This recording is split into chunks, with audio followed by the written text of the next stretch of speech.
Good morning, this is me. This is Brian. And in case this video gets out to somebody somewhere and you're wondering who is Brian, my name is Brian Jacob Mayer.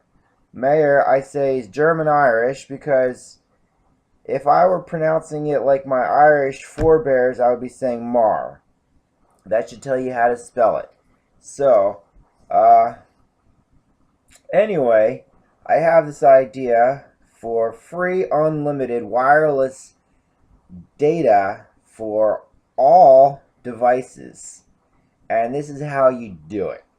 My friend told me that it is impossible for a server to completely regulate the distribution of carrier frequencies to clients, as in touchpads, cell phones, and laptops with some kind of card that can connect wirelessly like a cell phone, which I don't even know exists, but once this idea I have gets implemented, that would be in high demand. And it probably exists for all those people in other countries who depend on wireless data to access the internet. So, I don't know.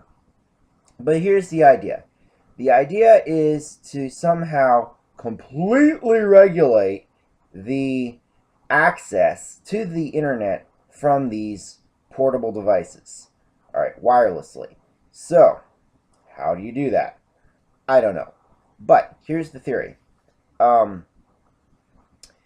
In order to create free unlimited data, you need to restrict the access of the clients to the sum of the Nyquist carrier sampling frequencies or Nyquist sampling carrier frequencies that these devices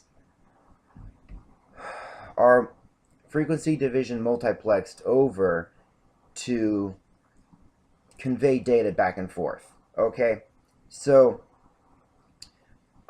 basically, the way it is now, if you have an Android, you can tap into your carrier network that you use, and you can tether unlimited data to your device. Now, if everybody did this at the same time, you would run out of bandwidth, okay? Because at least in the United States of America, where I live, we have a limit of bandwidth of these Nyquist sampling carrier frequencies that is restricted by the FCC, Federal Communications Commission, and according to the standards set forth by the IEEE, the International Electrical and Electronics Engineers Organization or Society or whatever it's called. Association. I don't know.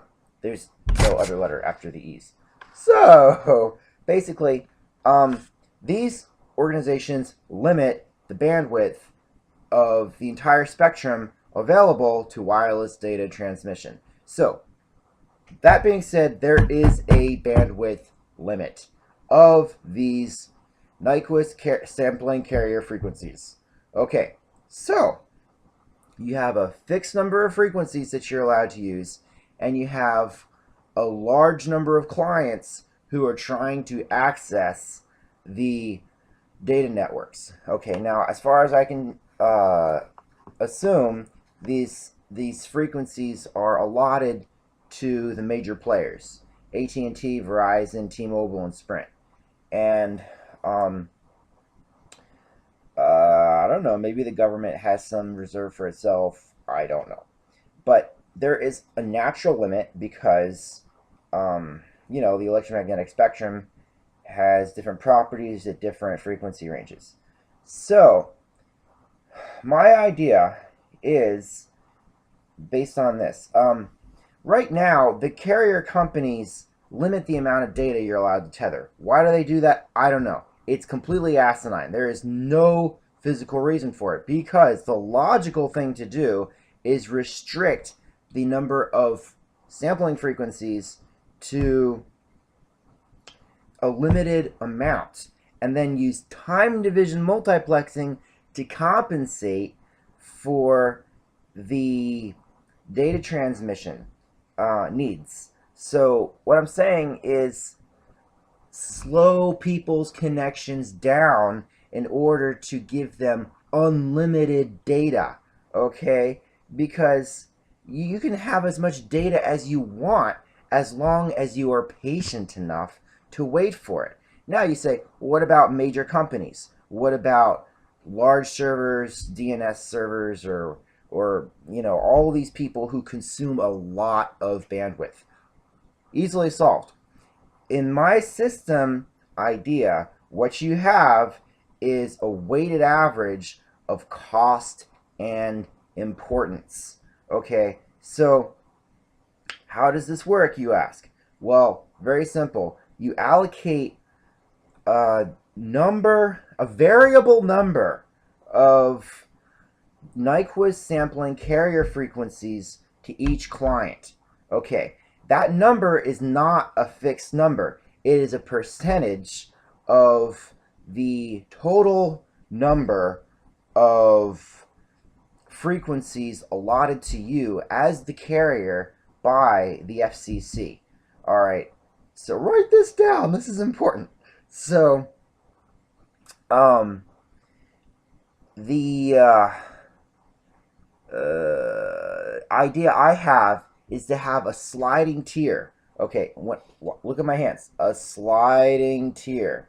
Okay, so if you are a client, then on a good day when traffic is low, you're going to have a broader range of bandwidth of Nyquist sampling carrier frequencies to frequency division multiplex over. Okay, and that means you're going to have a faster connection. Okay, because you'll be using less time division multiplexing to compensate. Okay, but on a busy day when lots of people are trying to access the internet over peak hours, then what you have is the number of Nyquist carrier sampling frequencies that are allotted to you is reduced by the server software that I am proposing. Okay, now this is contingent on the server being able to completely control the clients, which means completely blocking rogue clients from getting in to your carrier network. Okay, you have to completely control everything. You have to completely constrict all the legal clients and completely keep out all the illegal clients. All right. Constrict, has very bad connotation. Restrict is a nicer word, but I like the word constrict better because that's essentially what you're doing. You're really having tight control, and you are reducing the bandwidth as needed to slow everybody down all at once. So I have this vision of an equally weighted master server controller that evaluates all of the clients all at the same time. Okay, and it also includes provisions for accepting new clients. And somebody told me there's this thing called frequency hopping, and I think that could be used to allow new clients to breach the barrier between the server and yourself. So you get a port and you're able to access the internet. So, and once you have a port, you have however many Nyquist sampling carrier frequencies that you have allotted to you in that port. I don't know how TCP/IP works. I'm not a network person. I'm just an electrical engineer. So my theory is coming from my knowledge of the frequency spectrum. And, you know, I did lots of Fourier transforms and more so Laplace transforms way back in school. So this is just coming from my theoretical understanding. I don't know much about protocol, handshaking, but handshaking would be a major part of this because uh, you have to establish connections. And you know, once you have a new connection for a new signal established, then you might need to push existing signals around and you know, move them around. um, but I don't know. Actually, let's just think about that for a second. Are you pushing new signals around, or are you moving new signals around? There's a big difference. Okay, a client pushes other clients out of its way to make room for it. A server moves clients around. See, it's all from your perspective. Are you the client or the server? You know, the server. Well, now you understand. Okay, so I've explained this. So, let's see. Frequency hopping. I don't want to elaborate on the weighted average concept, which I have. Um, okay, this is something I really need to describe to you. You have all of your clients. Imagine you are the server, and you have all these servants, clients, and you have evaluated each one of them by cost and importance. Okay, and you have allotted to each one a percentage of the Nyquist sampling carrier frequencies available that you as the server have, okay, and that you possess. And so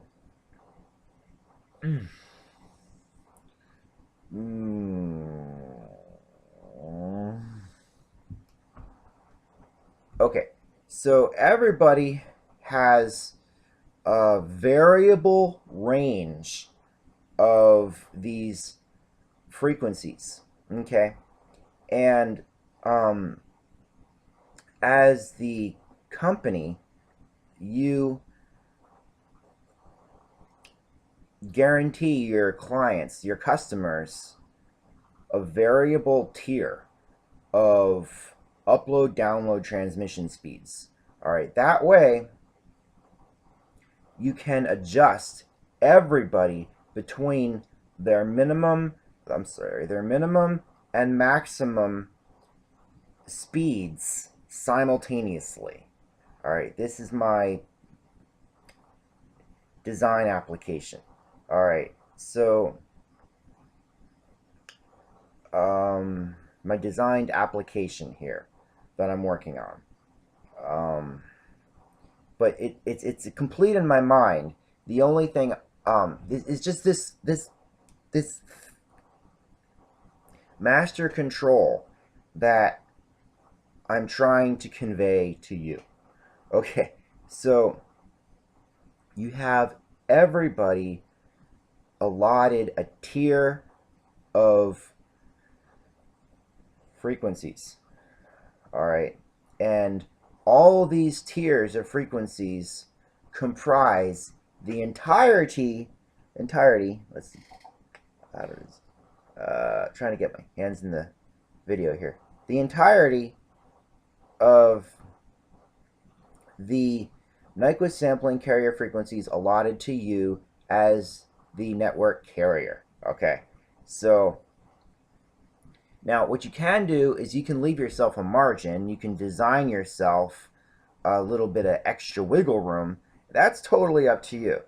But you know, it's like put a safety factor in there, as in like a mechanical engineering design factor of safety, you know, or however, you know, that exists in engineering. So you have your customers on narrow bands, and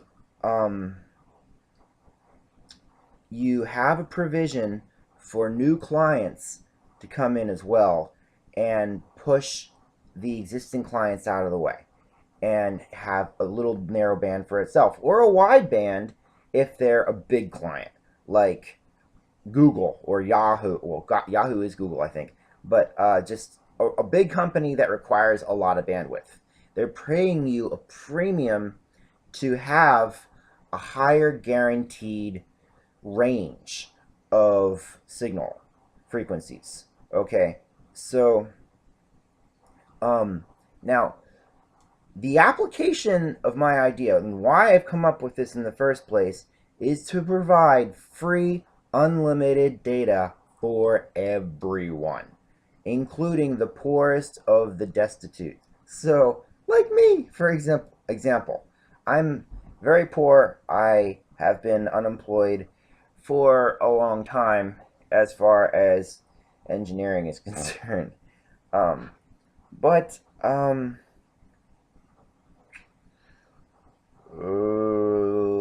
I saw a need for free unlimited data, and I realized that my cell phone company, I'm not going to say it's Sprint or anything like that, charges people by the amount of data that they can tether. And I realized that with time division multiplexing, that's completely unnecessary. All you have to do is slow people's connections down, and you can give them as much data as they need without consuming too much bandwidth. You just restrict their speed of transmission. As long as they're just using just one or two Nyquist sampling carrier frequencies, that's just a drop in the bucket of the Pacific Ocean, of all the bandwidth that they have. And, the poor people in the world, or at least in the United States, because I heard that other countries actually have better wireless data control because they rely on it more. So just in the United States here, you can accommodate all the poor people with unlimited wireless data for free as a charity, because your large companies will be consuming large amounts of bandwidth, and individual consumers like me, who presently does not have a internet plan, because I just called up Verizon last night and they're like, oh yeah, it's $85 for 100 over 100. I'm like, what? That's crazy. And they're like, oh, let's see what we can do for you. Oh, 50 over 50. Oh, $75. I'm like, huh, no thank you. So, I use the internet at Wendy's, where I eat lunch. So, but if I could tether data on my cell phone plan, and I mean, I had Sprint, but I got rid of it for a couple reasons. Basically, I shattered my screen, and I still don't want to pay $70 for the data tethering. And by the way, Sprint doesn't even allow it. You have to use a third-party application or root your phone. And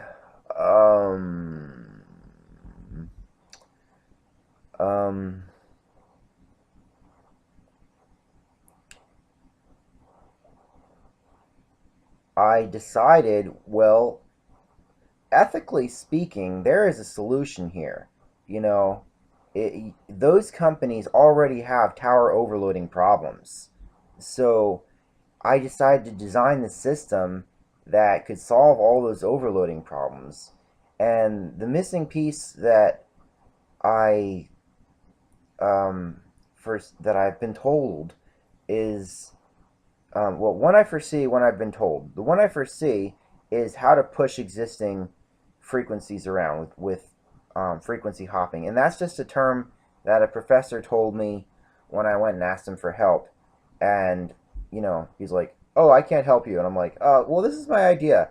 And he's like, I can't help you, but frequency hopping comes to mind. But I still can't help you. Get out of my school. And they actually called security. If they hadn't have done that, if this idea gets big, then, it sucks to be them. So,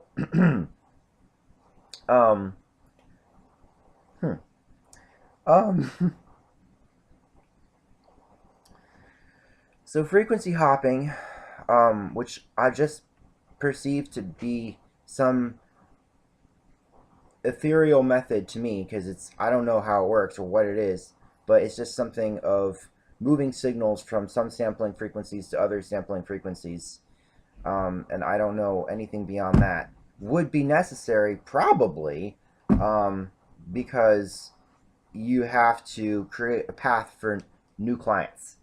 So I foresee creating the new clients' paths being the engineering feat to be accomplished here. And, I'm sure minds much more brilliant than mine can figure out ways of doing this. The other thing I have been told is that a server cannot limit clients, that clients are able by themselves, in and of themselves, to get on a carrier network and consume as much bandwidth as they want to. So, this challenge I um, perceive as the greater challenge with my limited knowledge is controlling clients. so, um, so yeah, just to sum up, one, there's preventing unwanted, unauthorized clients from accessing your carrier network. Two, there is a combination of frequency division multiplexing and time division multiplexing. Um, just briefly to restate the theory behind this that I have developed as the core fundamental theorem of my idea, that you give a few Nyquist carrier sampling frequencies to your client to produce a signal, to access a port, and handshake with your protocol, whether that's TCP/IP or whatever, and establish a connection to the internet. And over this limited number of Nyquist carrier frequencies, you use time division multiplexing. I'm going to say it again, time division multiplexing, to slow down your data transmission in order to pass all your data through. Okay? The thing is, like, control is thought of as this evil, negative, dark, overlording kind of thing to, like, end people's lives and make them suffer. That's not true. Like, control is actually something to calm you and smooth you and pat you down so that you can succeed. Okay? And that is what this this time division multiplexing is meant to do. Slow down your uploads and downloads so that you can pass all of your data without losing signal service, without losing connectivity. Okay? So, without losing your connection. All right, not even any gaps. You just want to slow it down, like, and then you don't have to reconnect, like with the data tethering problems, and then, like, you lose access to certain pages and certain downloads that you're working on, certain uploads, which is even worse, and all this sensitive stuff that you're doing professionally, when you lose your connection, it really, really, really, really bites. Because, oh, that's a pun, by the way. Bytes, like megabytes. Ha ha ha. So, okay, that's really stupid. Really stupid. I can't believe I just said it. Oh, I'm so, so, so stupid. Oh, I'm such a nerd. Okay, so, uh, uh, my uncle showed me this thing. Like, is that cool? You can, like, do that. Okay. Anyway, um, so that was point three, I think. Time division multiplexing to slow down your signals over a select few signals that you're frequency division multiplexing over, and that was the combined third point. Third point. The first was I can't remember my first 2 points. The fourth point, I'm losing it here, is weighted average, and that's to evaluate your signals and expand and contract your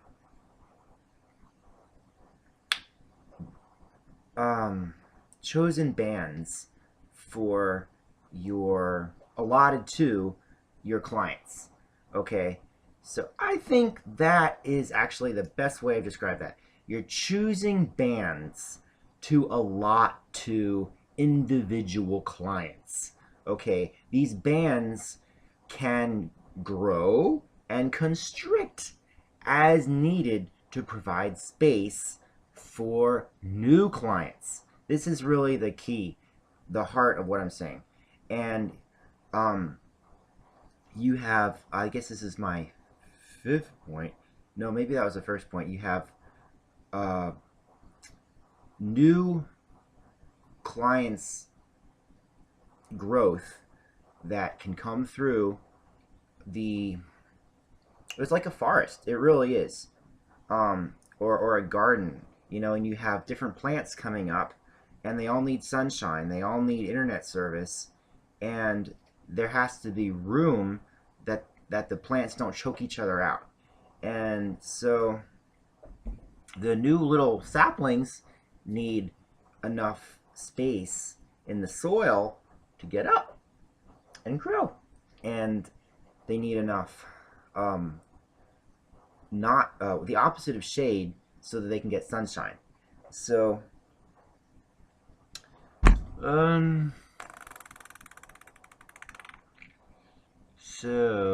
I know there's something I'm missing here.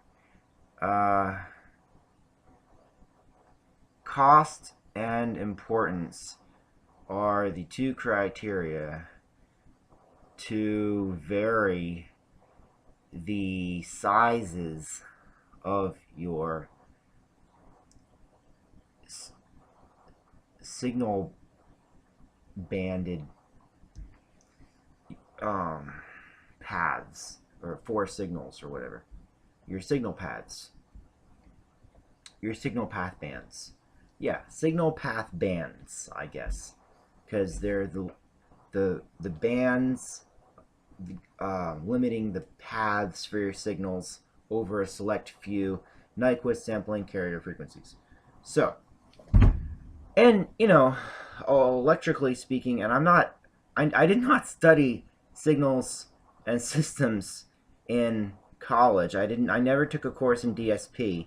I just took a basic linear systems course. That's all I took. And I was reading on Wikipedia to refresh myself, and the theory is that the Nyquist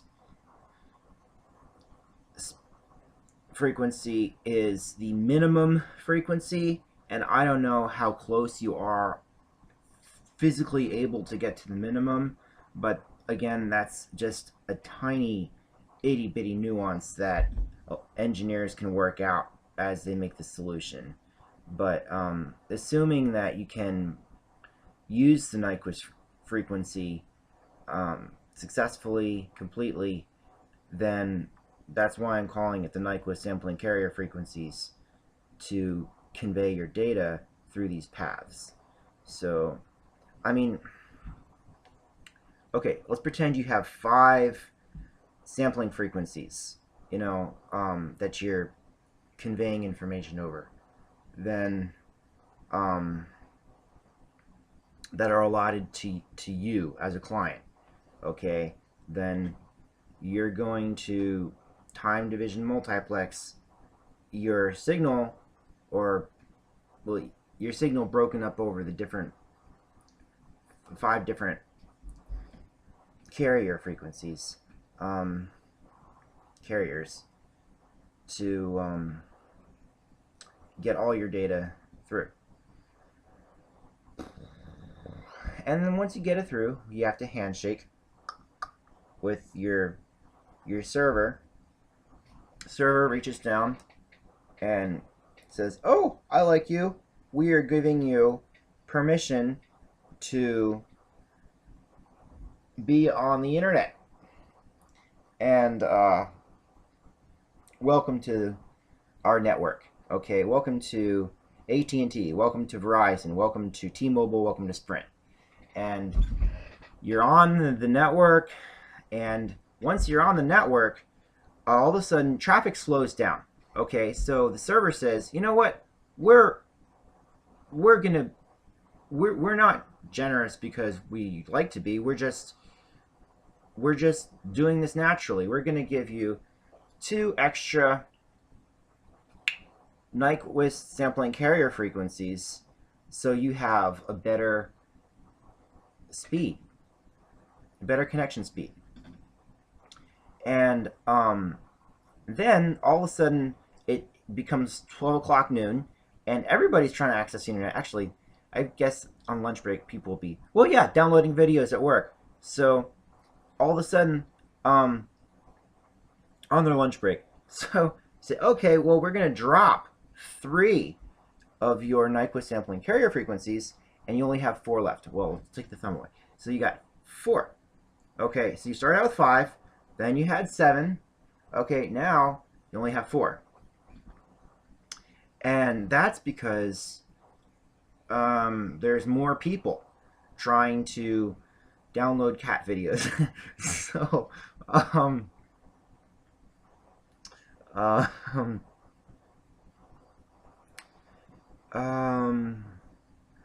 yeah, now here's my business plan, which is to say, okay, well, you're paying us $70 a month. So we're going to guarantee you'll never go below 3 Nyquist sampling carrier frequencies.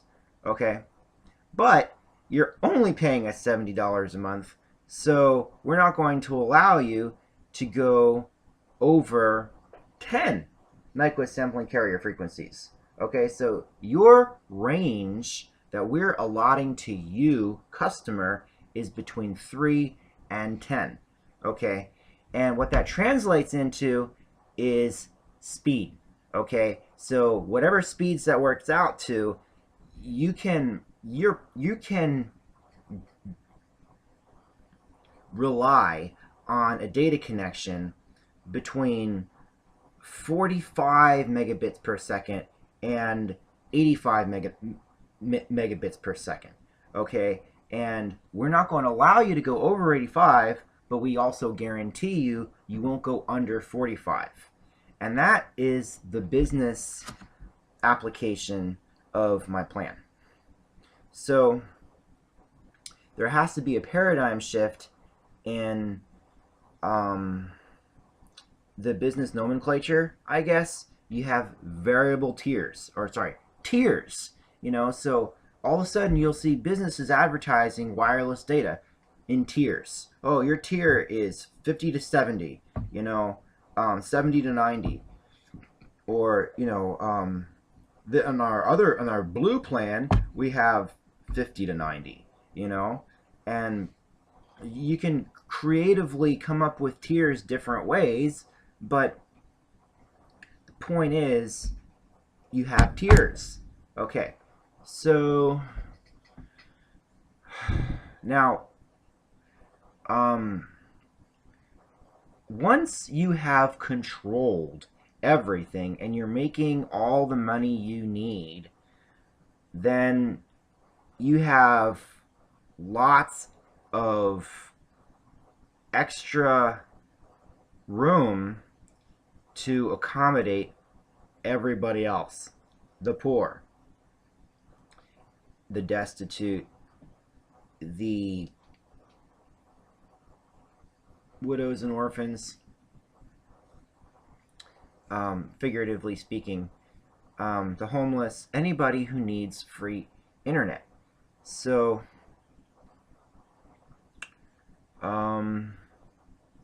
and that's great for government perks like grants and tax breaks, and then your PR, and you can talk about all the good that you're doing as a company, and then you can actually literally be doing good and actually be an ethical company if that appeals to you. And it's like, well, actually, I started out as this corporate monster, but now I'm discovering the light side, you know? Like, yeah, okay, the dark side kind of got old, and hey, look, there's actually perks of actually being good, you know? Well, who'd have thought? So, um, anyway, you can provide free, unlimited data to poor people, and if you haven't already figured this out, those poor people are going to have slow connections. That's just the nature of my system design that I'm proposing. There may be more. I may have to rehash a few things that I've said. Um, I just guess I'll say again the two challenges I perceive are one, completely controlling clients from the server, and two, navigating new pathways with your protocol to handshake as a client with the server and receive your allotted portion of sampling frequencies. So, uh, and then of course, what I'm not saying, which is the fundamental idea that I came up with in the first place, is um, expanding and compressing your paths for your signals by adding and removing sampling frequencies from your clients equally according to a weighted average, all right, of cost and importance. All right, so why do I say a weighted average? Well, simply because um, everybody is grown and shrunk by an equal fixed percentage. Okay, so let's say we want to expand our network traffic by 20%. Okay, then if you have 5 sampling frequencies, then you're gonna get 6. Okay, if you have 50, you'll get 60. All right, if you have 100, you'll get 120. All right, and it's equal across the board, and different people have different sizes according to weight of cost and importance. So now to a company, that weight is probably just going to be calculated by money. You know, whatever you pay for, that is your weight, you know, according to the data plan that you buy.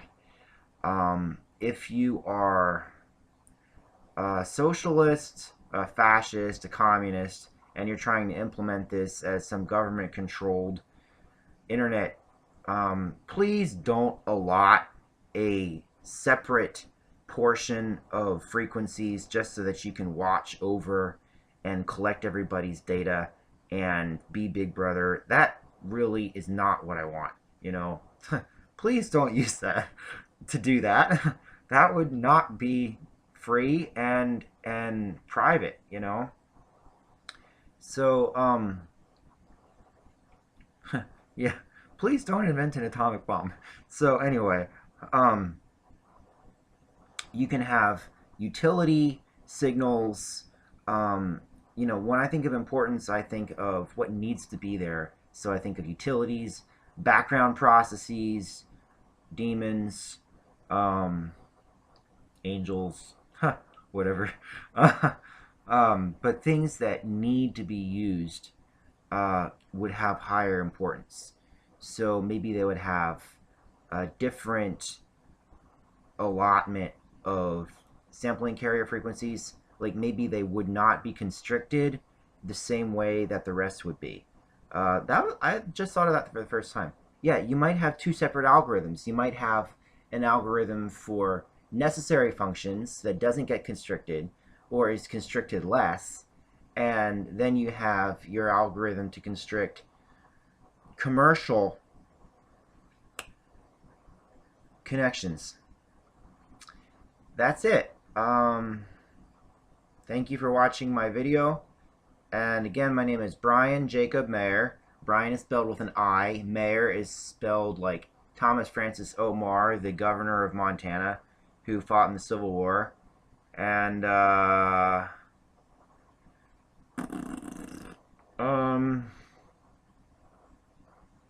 I'm 31 years old. I graduated from Old Dominion University in electrical and mechanical engineering, 2007 in May.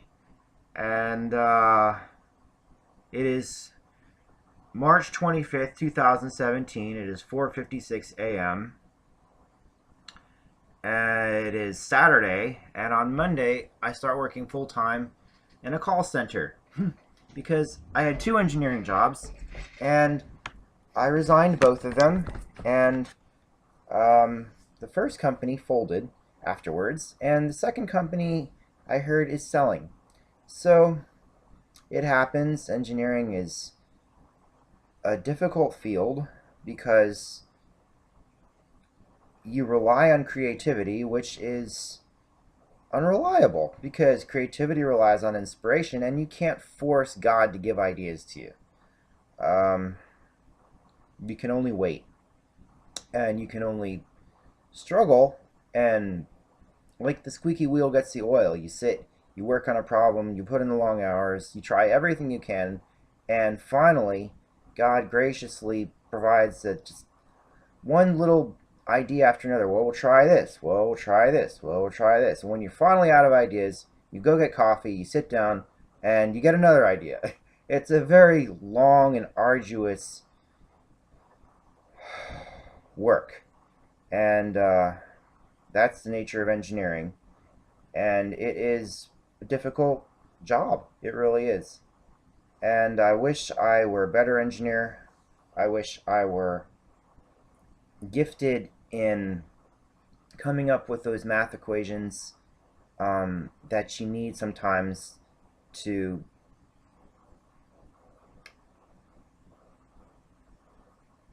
convert your problem into answer literally mathematically, like with a modulus and a division, and just literally an equation that you have to program in or something. That's a gift, and I have it to a small degree, not the highest. I wish it were better.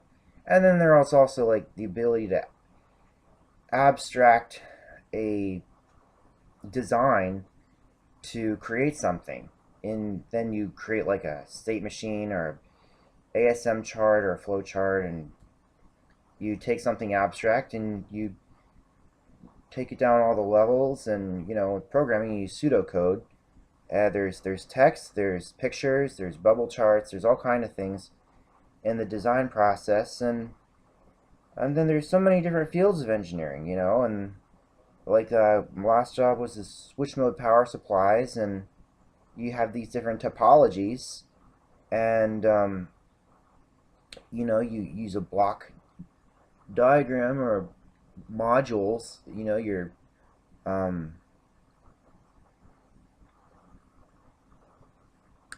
PFC, and then your isolation barrier, and whatever topology you want to use to convert down. That's what I did in my last job, and it's pretty cut and dried, actually. It's a cool field, but it's not growing very much. Maybe a little, but yeah. It's 5 o'clock, 44 minutes. I guess I'm gonna end my video now. If anybody wants to email me, my email addresses are mayor.brian.j@gmail.com. Brian is spelled with an I. Mayor is spelled as in Thomas Francis Omar, the governor of Montana. For whatever reason, my family says Mayor. I say it's German-Irish because our forebear George Marr in the 1860s or 70s married Maureen Lutz, who's German, and then there was a lot of Germans, and somehow they changed Marr to Mayer, which is German. So, like, I have a truly German-Irish name. What do you know? What do you... That's pretty cool, huh? At least Very American. So, what else? What was I saying? Oh, my email addresses. My other email address is brianjackmax@gmail.com. That's Max as in Maxwell, as in the guy who discovered electromagnetism, and Jack as in like Jack of Hearts, and Brian with an I. There's no characters between those. It's just Brian Jack Max and at gmail.com. And my other email is brianjack at AAOM, as in Alpha and O Mayor. That's my dad's idea. .net. Okay. So, those are my 3 email addresses. I'll have them linked to my same inbox at this point. And mayorbrianj.wixsite.com/home. And I have a YouTube channel, which is just my name, Brian Mayer. And I have a second YouTube account, which is Mr. Shish K Bob, no characters separating. And that's Mr. M, capital M, lowercase r, capital S, lowercase HISH, capital K, capital B, lowercase OB at YouTube. So those, oh, and Facebook. I think my Facebook handle is Mayor Brian J. I think. But you can just look for me, Brian Mayer. And yeah, just look for me on the internet. And however you found this video.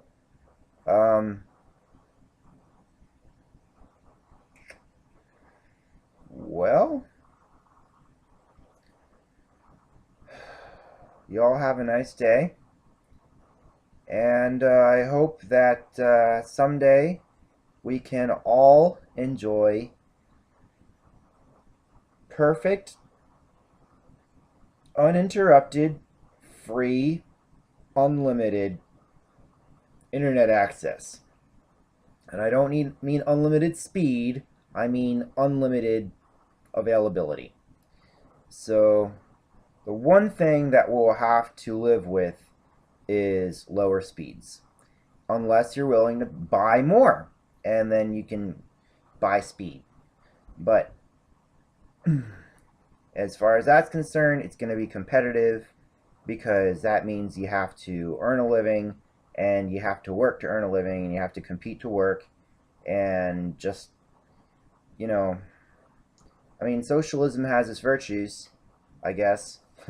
For the free, who are not competitive and don't require more wherewithal to do more, to produce more, to be heard more, then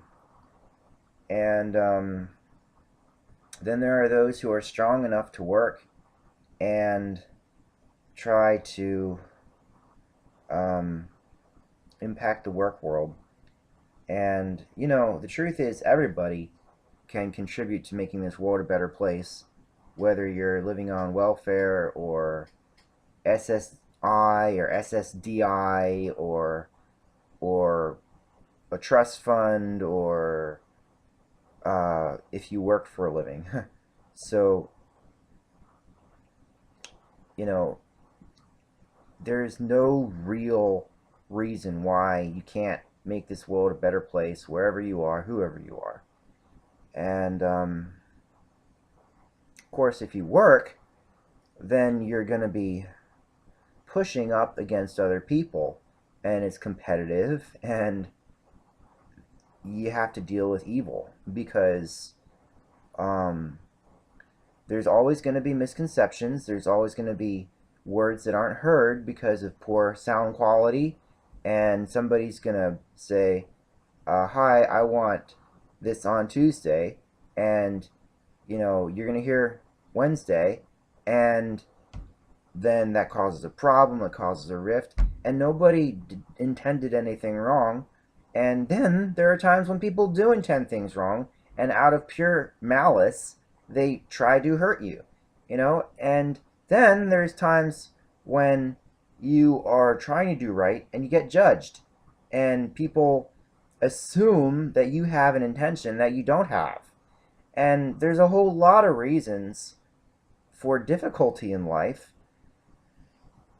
which is why you have to have resilience, wherewithal, and strength to work. And